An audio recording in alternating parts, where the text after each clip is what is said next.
The men who are out here only trying to have sex with women and have no emotional connection, they're weirdos. A lot of this red pill, how to get girls stuff, a lot of them are like that as well. They're like the peak masculine life is just to have a bunch of women that you barely know, and that's stupid. That's fucking ridiculous, right? Every man, if you want to have a good life, you need to have a good relationship with a good woman. When you get sick, it's your woman who's going to care, not your boys, right? But you can love her and she can love you with all her heart. You can love each other. You can be prepared to take a bullet for her. Yeah. And still fuck other bitches. That's what I'm saying. You know what I'm saying? It's no big deal. Yeah. You gotta do, we gotta do. There's one super chat I want to answer, and I think you're going to agree with my answer. It is, which red pill guy do you think is the biggest dork, etc., etc.? They are all talking about me right now. All the ones who have criticized me, all the ones who have criticized Andrew, and they're talking about me and making videos about me, despite begging to be in my organizations, begging to be on my podcasts, begging me to be on their podcasts for ages, because me and Andrew are now far more relevant than they could ever dream of being. I'm not going to say any of their names because that's exactly what they want when they try to bait me by making stupid videos. They want me to sit here and be like, well, this guy said, I don't care. Guys, I can't say that I'm surprised regarding this news, but just in, Andrew Tate and Tristan Tate have publicly denounced. They have publicly rejected RP, the red pill. Now, some people said initially that this is a new stance. Other people are saying that they're just doing this now to separate from the brand image of RP after their stint with the Romanian authorities. But this is actually a position that they've always held and maintained, irrespective of the collaborations that they've done with RP content creators in the past. And we're going to get into exactly the thoughts regarding it. Nevertheless, though, this is a very interesting development because their thoughts, feelings, and or ideologies have had a profound and lasting impact on young men today from all around the world, and people often correlate their talking points with RP as sort of an amplification of what RP is. But let's dissect. Without further ado. So on May 11th, Tristan writes, please don't refer to me as red pill. Those people are autistic. Now, Tristan is a wordsmith just like Andrew. So when he says autistic, I think that he's doing that extremely intelligently. When you say that someone is autistic, you generally say that to people who are socially inept, who cannot communicate in a charismatic way in front of other people. He follows up and says, also as a half-black man descended from slaves, I find your choice of example in very poor taste. I don't need white people even loosely likening me to apartheid politicians who want to lynch blacks.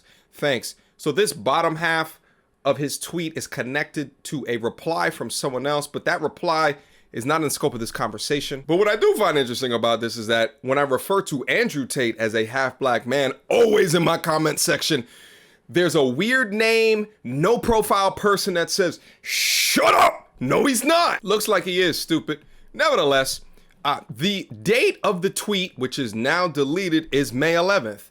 You guys know what also happened on May 11th? This conversation on the Fresh and Fit podcast entitled, What is a High Value Man?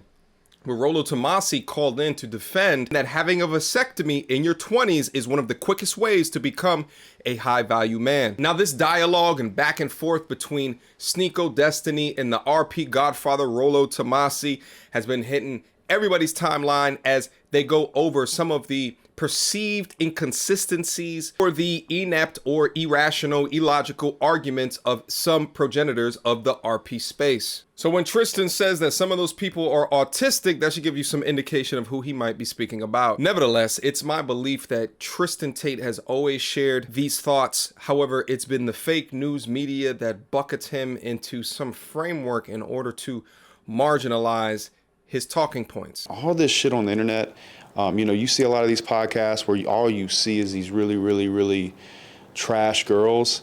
Those trash girls are in very, very crowded demographic cities that those type of girls are in. I think the average girl across America and probably Eastern Europe is really good-hearted in a way. Now, there's still female nature that you have to overcome, and you still need to be that guy, but the girl that would pass on a good man for 10 grand, that's just her. And I think those girls are mostly in the bigger cities. Yeah. Like Dubai. Yeah, absolutely. You know. And I know I'm the kind of guy that I don't like this doom and gloom, sad version of reality where all women are garbage, because I know some wonderful women, and I've met some wonderful women in my lifetime. And no, really. Wonderful women in my life, bro. Absolutely. And the thing is, you know, a lot of the guys who are out there screaming at the fact that good women don't exist, as I said, they don't exist for them. And if they don't exist for you, become the guy they exist for. Keep climbing that ladder and you'll find one. I absolutely promise you. I've talked about this before. I've done live streams on my channel almost 2 years ago that talked about,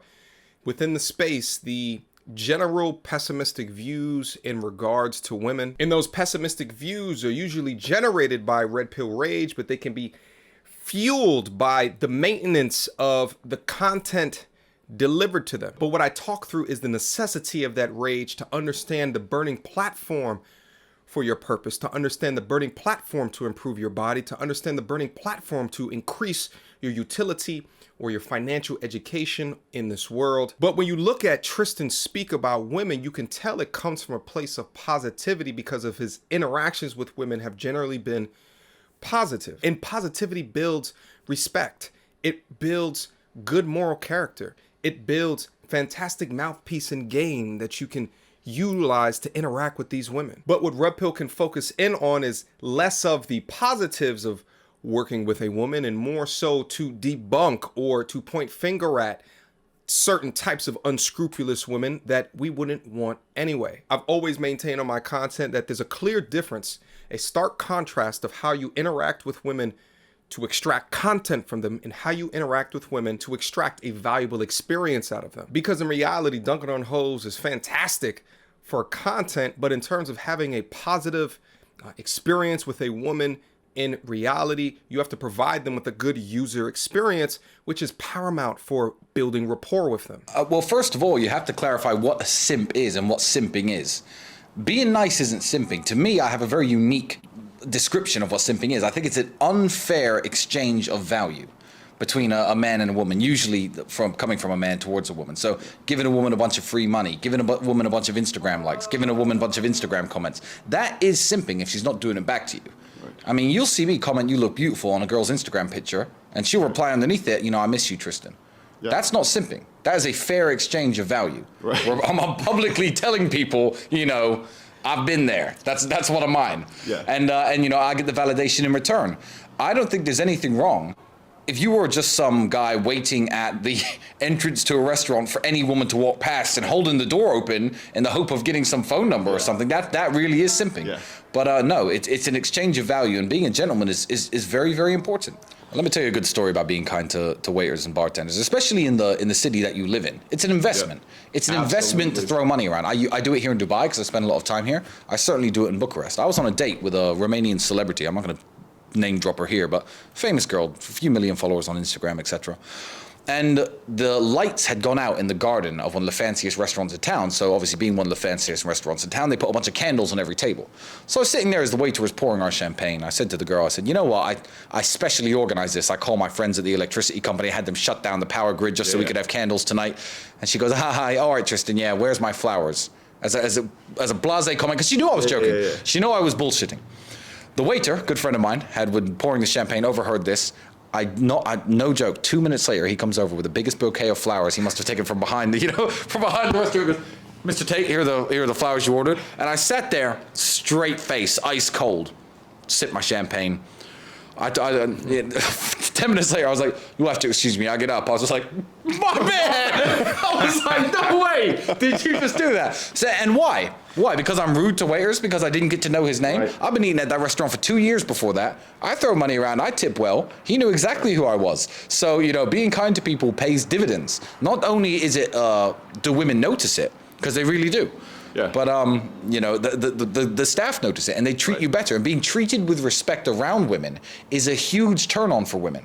"Mr. Tate, how are you?" "Oh, let me just clear this parking spot. Sorry, we have no tables. Let me just put one out for you." Right. That's a huge turn on for women. And you know, you get that respect by being kind. You get that respect by being kind. See, stories like this are viewed as antithetical to the RP doctrine of some RP content creators. For example, behaving in a charming, charismatic, giving sort of a manner to a deserving woman is putting her up on a pedestal, is weak, is being a simp. But what Tristan is essentially highlighting here, and it's more so through my own interpretation and less so exactly what it is that he's saying, but there's certain RP content creators that focus in on the women that we don't want in lieu of providing us with the necessary tools and game for the women that are worthy. What his story also expounds on is the concept of a high value man, which is just recently brought up within the last week, and why it's such a hotly debated topic. Because you have folks like Rollo Tomasi, which will say that high value man is a subjective term,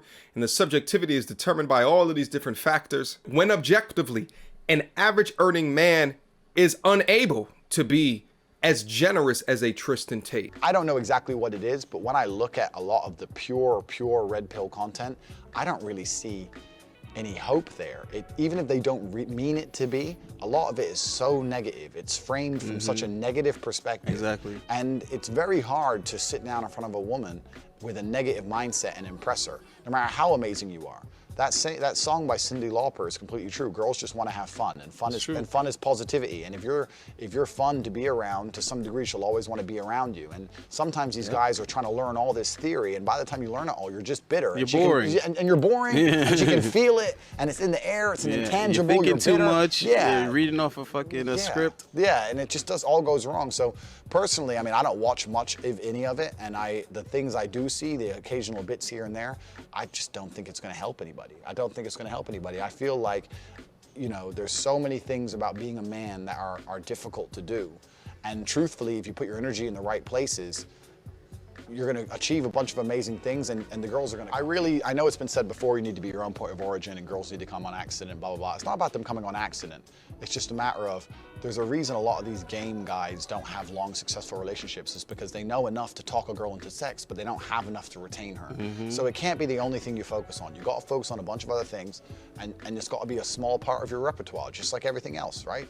Like if food is the only thing you focus on, you're living a stupid life, but you can't not eat food. Fun is positivity, and the overconsumption of RP or staying in that red pill rage state at best can lead to skepticism regarding women. And listen, there's nothing completely negative about having some skepticism, especially with the modern woman today, but it can also drive you towards a degree of nihilism regarding women as well. The last thing I want to say is that I wonder if in Andrew and Tristan's mind, if podcasts such as the Fresh and Fit podcast are good places for them to visit going into the future. Irrespective of the conversations with the type of women that Fresh and Fit deal with now, and I would say objectively, the women now are a lot more educated, less bimbo-y, less stupid, less OnlyFans thotty than they were previously.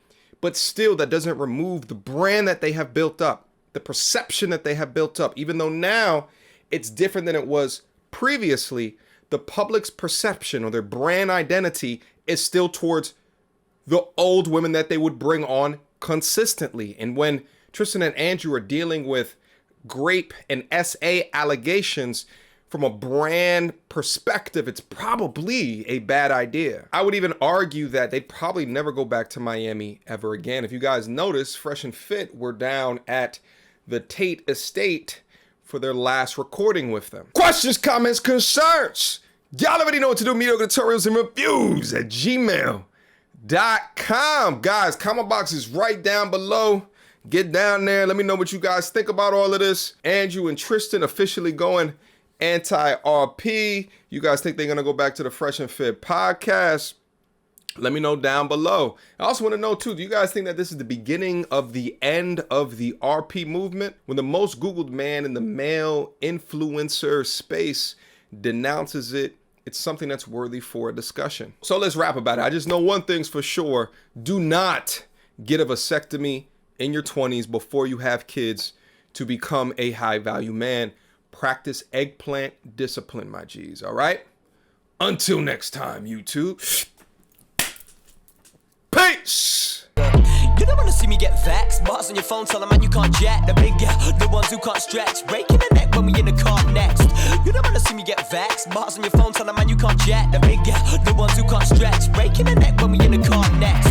That bars, need a fibrillation ASAP. Get boxed with a straight gap. I'm reminded of mind state they lack. Every time that they incline, we go